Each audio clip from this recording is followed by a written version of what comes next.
Hello there.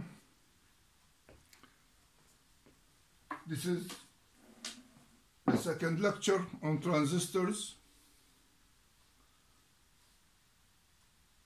and this is a series of lectures on how to use transistors for different applications and as a building blocks in circuits. Today we are going to talk about current sources, how to bias these current sources, and what are the things that you have to look at when you design such circuits and what they are used for. Okay, so as you see in here, this is called the current source. Actually, conventionally they call it a current sink. So whenever you have your NPN transistor and the load is connected between VCC and the collector of NPN transistor, they call it a current sink. Okay, and whenever you have your transistor to be a PNP and you have your load at the collector of the PNP between the ground and the collector of PNP, they call it a current sink. So I think we'll go with the terminology that is most widely used, where this is called a current sink more than a current source. Whatever, it's a programmed current that goes through a load. And what's the idea in here is to have this current source has to have a wide span. Of course, you cannot, the voltage across this load should not deprive the transistor of the voltage between the base and the collector. You have always to have some voltage, and the minimum is the saturation voltage, which is around 0.2 volts. So the minimum that you can have is a 0.2 volts between the collector and the emitter. So let's analyze this circuit and see what the good things about it and what the bad things are. This is a very, very basic circuit. In here you see you are fixing VB to be 0.6 volts. And you are considering to have a 0.6 volts drop across the VBE. So that means you are left with 1 volt at the emitter of that of that transistor. Okay, now dividing that 1 volt over that RE, which is we consider it to be a 1 kilo ohm. So that gives you a programmed current of 1 milliamp. And since we always consider that we have a high beta or high HFE, so IE will be equal to IC, which means you have another around 1 milliamp going through the collector to the load. Now note, it doesn't matter really what value of resistance the load has, as long as you still have a 0.2 volts, you are not driving that transistor to saturation, and you still have your 0.2 volts between the collector and the emitter. So this is the highest load that you can have. And the current will stay constant regardless. If you put a piece of wire in there or you put the maximum load possible, the current would stay still. That's why it's a constant current source. And in this case, it's 1 milliamp. And you have in here the equations that talk about that. And this is the most important thing, like we said. VC must be greater than VE plus 0.2 volts, i.e. do not drive that transistor to saturation. Otherwise, it's not a current source anymore. So this is the very, very basic circuit of a current source. Okay, let's see other circuits. Sorry.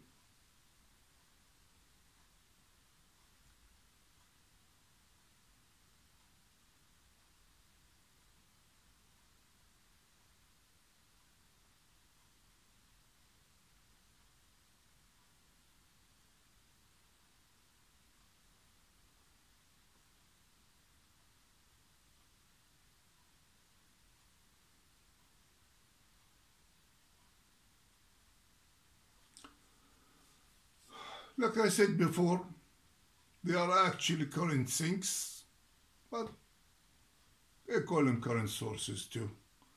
But the terminology is a current sink. Why? Because the load is between VCC and the collector of an NPN.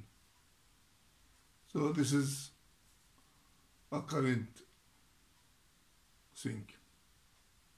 Anyway, how does this circuit work? The same thing. Before we said we have a 1.6 volts in there. We didn't say how, but this voltage divider in here provides the 1.6 volts. You got 10 volts in there, 8.2K and 1.6K. Make your voltage divider, get a 1.6 volts here. You deduct 0.6 volts for the VBE. And you left in here with 1 volt. That 1 volt divided by the 1K, that means you programmed your current, you programmed your IE, which means you programmed your IC.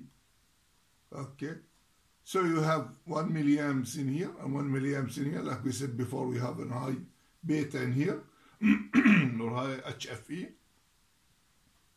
Okay, so what's good about this circuit and what's bad about it? We can say that any fluctuation of the VCC in here, if it's not well smooth there, you're gonna see it in here. If you have ripple or whatever, you're gonna have it here. Okay, after the division, and you're gonna see it also at the IE, at the VE, which will affect IE. So any fluctuation in here will affect the accuracy of the current. Okay, that's one thing. And another problem with this circuit also is the drop of VBE with temperature. And we know for silicon, diodes or transistors, you have always a negative drop or negative coefficient drop with temperature for a VBE, which is around 2.2 millivolts per degree centigrade. That doesn't sound much, but it affects accuracy. Actually, when you have something like 10 or 20 degrees, you start talking about 40 millivolts, which is a lot. Okay? So the temperature span is wide. That drop of VBE will tremendously affect the accuracy of your current source. So these are the two problems that you might have with a circuit like this. Okay, let's move further.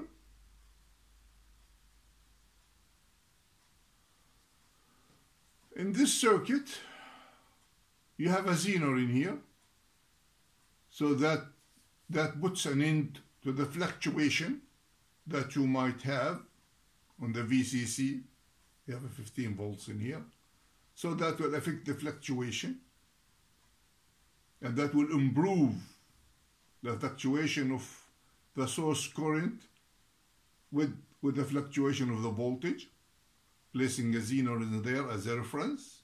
Okay, and note that whenever you want to use zeners as references, you always operate around the 5 to 6 volts range, because at that range, zeners are made to have a very low temperature coefficient in there. It's very near zero there. Above that value, you have a positive temperature coefficient, and below that, you have a negative temperature coefficient. So the best is to operate around the 5 to 6 volts range, like this zener that we have in here. Okay, so now we eliminated the fluctuation up there by putting that zener in there. And you can even do a better job than that, probably by just splitting that 10K to 5Ks and put another cap in between, so they make sure that nothing will affect the reference voltage that you have in here.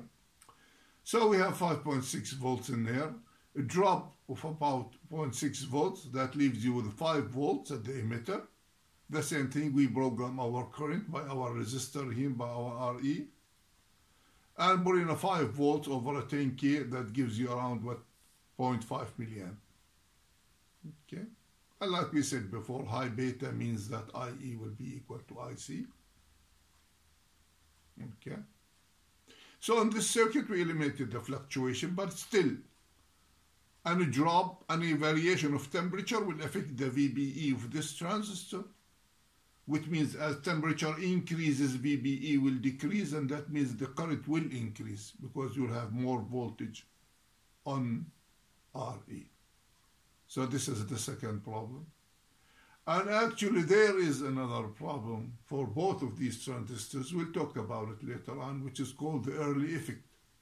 Whenever you put a load and start sucking that voltage stored between the collector and the base, deprive it out of its voltage, the fluctuation of that voltage will always affect the accuracy. It's called the early effect, and we'll look at it later on. Of course, this circuit has it too, and this circuit has it too.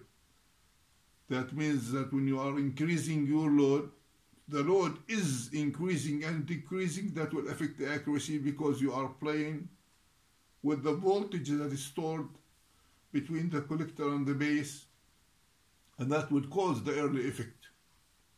Okay, and we'll look at it later on. Let's move forward, see what the third circuit has to offer. Okay, now in this circuit we are using the diode voltages, the drop of diodes, as a reference for our current source. Because as we know that you got a 0.6 drop in there for each diode. So you have in here 3 diodes, so that means around 1.8 volts drop. You deduct one of these diodes for the VBE, if that's PNP transistor. So you left with 2. Divide those two with around 1.2 volts divided by the 560 ohm, okay, and that gives you a current around 2 milliamps. What the problems of this circuit? You have many problems, of course. The temperature coefficient drift between this diode and that VBE will cancel out. Okay, but you have 2 in here. Those 2, each one will drop by about 2.2 millivolts per degree, so both of them are about 4.4 volts per degree. So for 10 degrees, you are talking about a drift of about 44 millivolts. That's a lot of drift in there. Okay, that's one thing. The fluctuation of the voltage in here doesn't really matter much. Why? Because you got your reference according to these diodes. So that makes no difference. The fluctuation in here makes no difference. And another thing, of course, the early effect is there. So whenever you change your load, okay, you're going to affect the accuracy because of the early effect for the voltage between the base and the collector. And this is what people like to call it conventionally a current source. Okay, because the load is connected between the ground and the collector of PNP. They like to call it current source. Okay, as we said in here. Conventional, of course. I think all of them are current sources in one way or another. So we got this one in here. When you operate your Zener in here, you have to make sure that you are operating it less than IZ max, but greater than IZK. So somewhere in between. Okay, you just a current that suits that Zener in there. You have to make sure always that the current is passing in here for references. Okay, you have to make sure that it's great enough. At least, I think it's about 10 times or 5 times more than whatever IB is. So you have to have a stiff network in here. So whatever that current passes through IB and changes according to the whatever we have in here, that does not affect our reference point here or anywhere else. You have always to have a stiff network in here. Okay, so let's move forward. See what we got to.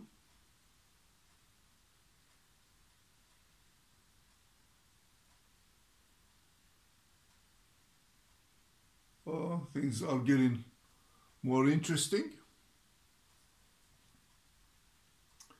One method of temperature compensating a current source, that's what it says. Okay, and we can see this clearly. What we have in here, a VCC, a voltage divider, so we get our voltage in here, okay. We move up by about 0.6 for this VBE, and we move down again by 0.6 for this VBE.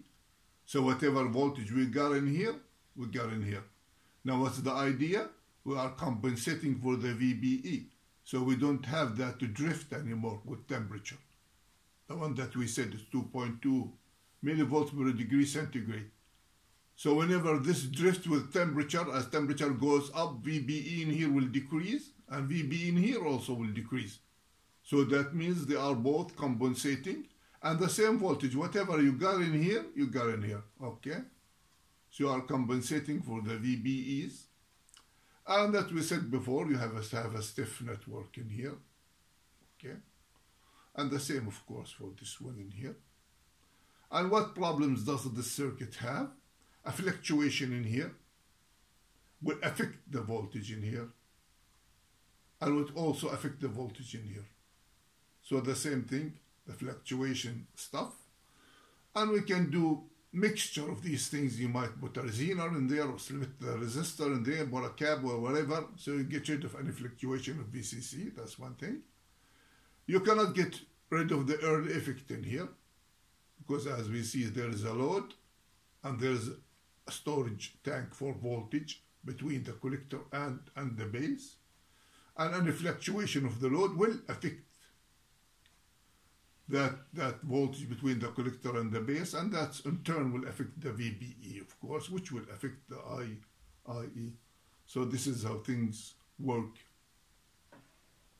As we see in here, delta VE for Q2 with delta T is equal 0, because they are both compensated. And this is the equation for it, of course. If you want to see the whole equation for the whole thing, this is what you get in here, and tells you what IL is, which is essentially just the voltage of R2 divided by R4. Whatever voltage in here, you divide it at R4, you get your current. So this is about this circuit in here. Let's move forward a little bit. I think this is good enough.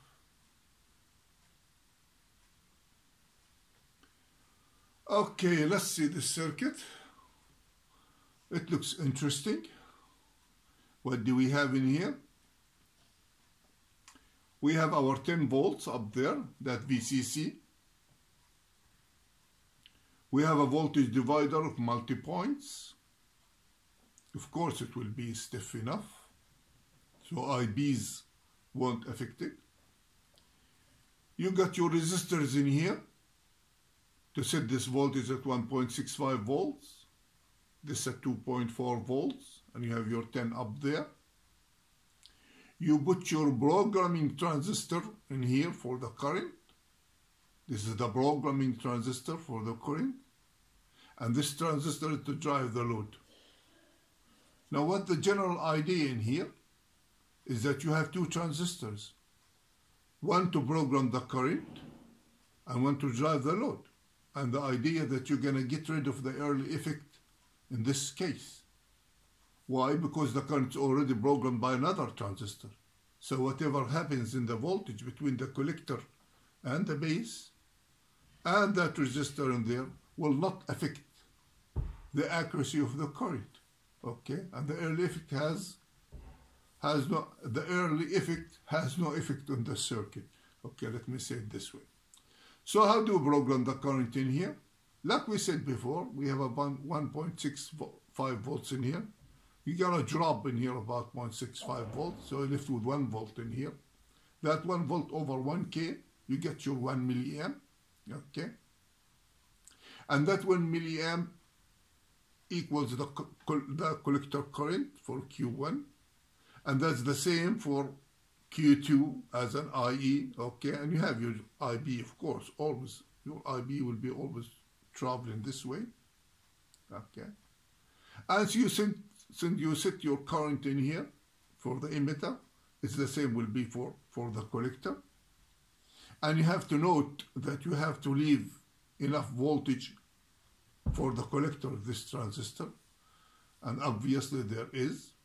So this voltage in here, 1.65 volts. So the minimum that you can have here is about 1.85 volts. Actually, you have more than that. You have 1.75 volts in here, which is drop between 2.4 minus 0.65.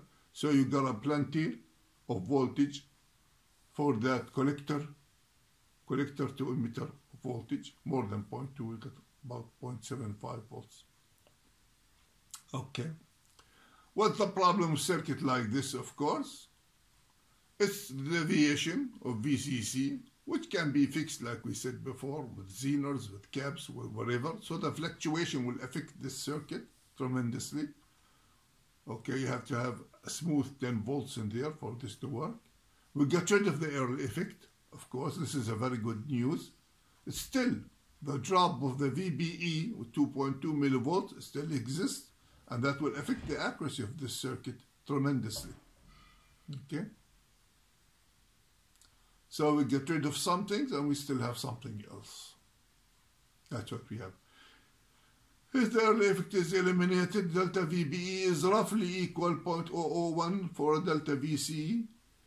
So that means having a 10 volts deviation of delta VCE, of course you can't have it in here. The maximum that you can have in here is 2.4, so you get 2.6 minimum. So you got about 7.4 that you get in here. You can't get the 10 volts.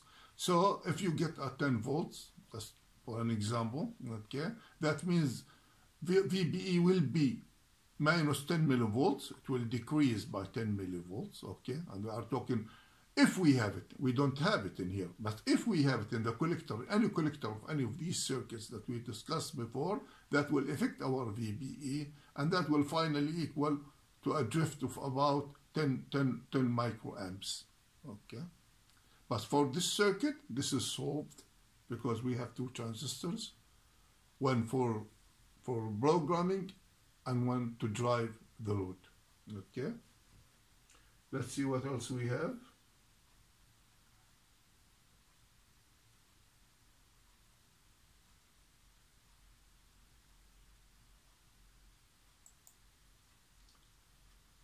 And things are getting interesting, really.